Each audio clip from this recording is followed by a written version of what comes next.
తల్లిలాగా పెంచి మము తరాలకు పంచి అక్షరమందించి బతుకు ఆనవాళ్ళ నుంచి తల్లిలాగా పెంచి మము తరాలకు పంచి అక్షరమందించి బతుకు ఆనవాళ్ళ నుంచి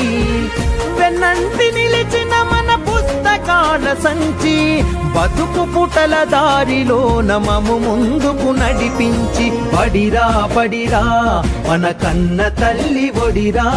బడిరా బడిరా మనకు అన్నమిచ్చే మడిరా బడిరా బడిరా అది జ్ఞానమిచ్చే గుడిరా బడిరా బడిరా మన తలరాతల తడిరా